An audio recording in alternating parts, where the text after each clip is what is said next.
My husband was accused of graping my sister's friend over 13 years ago. She has no proof, but my family still decided to cut us off. So, my husband was recently accused by a friend of my sister of forcing himself on her. She doesn't have any proof but managed to convince my sister of her story, who then told our immediate family. We were invited to dinner at my parents' house this Sunday, but today, we were told that my husband isn't welcome anymore. I told them if that was the case, I wouldn't be coming either. My husband barely even knows who that woman is and would never do any of the things she's accusing him of. I had a fight with my sister because I think it wasn't her place to tell our family, especially without even talking to us or getting proof that the story was even true.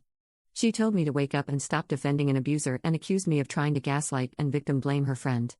I only said that her friend has a habit of making up stories for attention and suggested that she might need to undergo a psychological evaluation. She claims that it happened at a party years ago before we were even dating.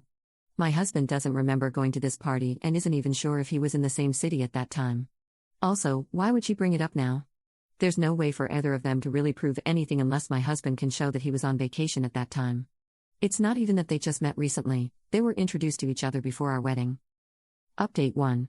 This was posted in r/Legal Advice Germany and then translated with Google. Is it worth it for us to hire a lawyer?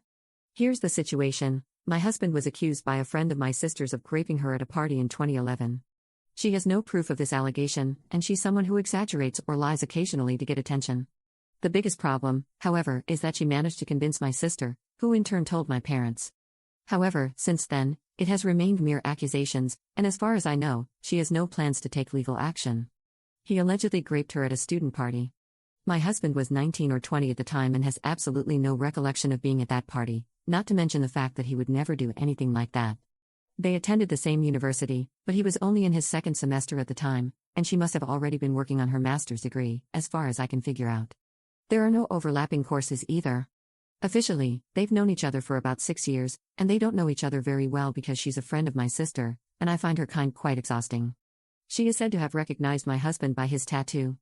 He engraved it himself when he was 16, and it's rare because it has a family meaning.